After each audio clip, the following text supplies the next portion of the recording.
Hello students, welcome to my YouTube channel Study Hub.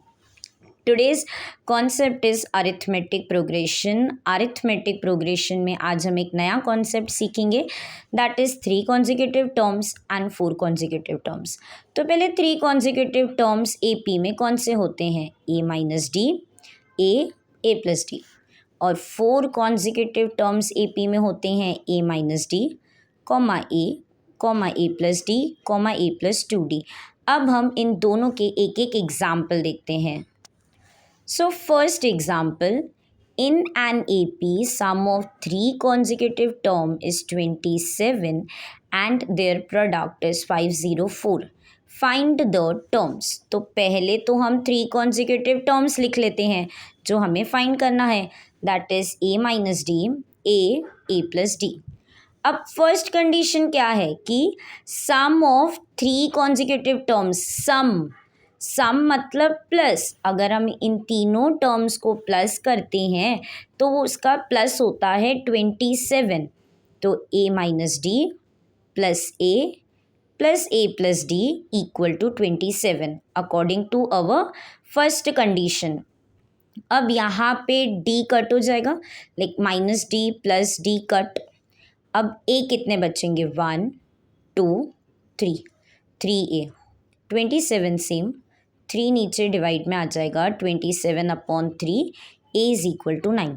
तो हमें ए का तो वैल्यू मिल गया. अब आगे पढ़ते हैं. And their product is 504. And their product मतलब मल्टीप्लाई. तो हमारा सेकेंड कंडीशन क्या है कि इन्हीं तीनों टर्म्स का मल्टीप्लिकेशन है 504.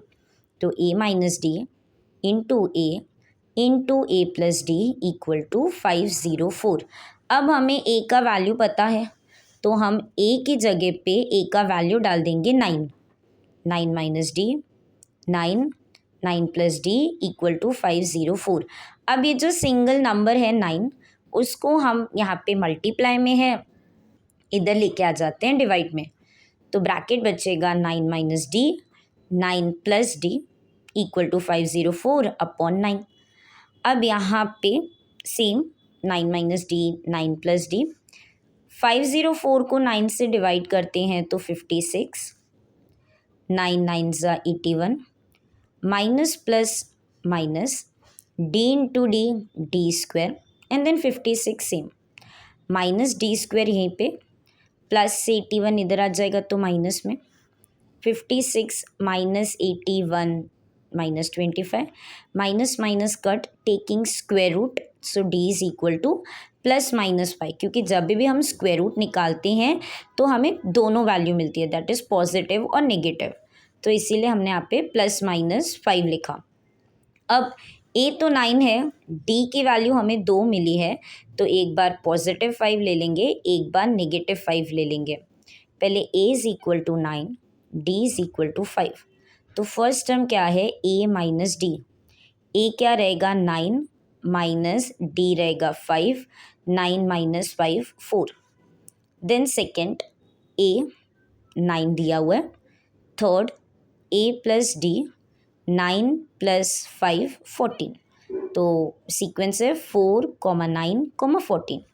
सेम माइनस 5 के साथ करते हैं तो same A minus D 9 minus D की जगह पे minus 5 equal to 9 minus minus plus 9 plus 5 14. Then A दिया हुआ है 9. Third A plus D 9 plus D की जगह पे minus 5 equal to 9 plus minus minus 5. 9 minus 5 4. तो 3 कॉन्जिक्यूटिव टर्म्स ए पी के रहेंगे 4, 9, 14. Second example, find 4 consecutive terms in an AP whose sum is 12 and sum of third and fourth term is 14. अब 4 consecutive terms बोले हैं तो पहले 4 consecutive terms लिखेंगे. A minus D A plus D A plus 2D. पहले 4 consecutive terms लिखेंगे. अब first condition, some is 12. मतलब चारों कॉन्जिक्यूटिव का सम 12 है। तो a minus D plus A plus D plus A plus 2d equal to 12। Again minus D plus D cancel हो जाएगा, यहाँ पे माइनस डी और प्लस डी कैंसिल हो जाएगा। ए कितने हैं काउंट करते हैं, 1 2 3 4, 4a और 2d यहाँ पे रह गया तो सेम इक्वल्स टू 12। अब इक्वेशन है 4a plus 2d equal to 12। यहाँ पे कुछ कॉमन है, 2 कॉमन है, तो हम पूरी इक्वेशन को 2 से डिवाइड करते हैं। 2 से डिवाइड करेंगे तो बचेगा 2a plus D equals to 6। तो इसको हम अपना नंबर 1 दे देते हैं। अब according to second condition, sum of third and fourth term is 14। Third और फोर्थ टर्म 14 है, तो ये रहेगा first term, second term, third term, fourth term. तो इन दोनों का सम कितना रहेगा, 14। तो a plus d, a plus 2d equals to 14। a और a 2a, d और 2d 3d, 14 सेम। ये हो गई हमारी सेकेंड इक्वेशन। अब हम इन दोनों इक्वेशन को सॉल्व करते हैं, इन दोनों इक्वेशन को साइमल्टेनियसली सॉल्व करते हैं। a का वैल्यू यहाँ पे सेम है ना, 2a, तो हम माइनस करेंगे, minus minus and then minus.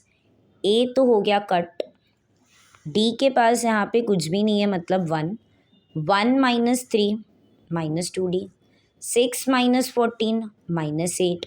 अब माइनस माइनस कट, 8 यहीं पे, 2 नीचे आ जाएगा, 8/2 4। तो हमें d का वैल्यू मिल गया। किसी में भी सब्सटीट्यूट करते हैं और फर्स्ट इक्वेशन में ही करते हैं। Substitute d equal to 4 in first equation.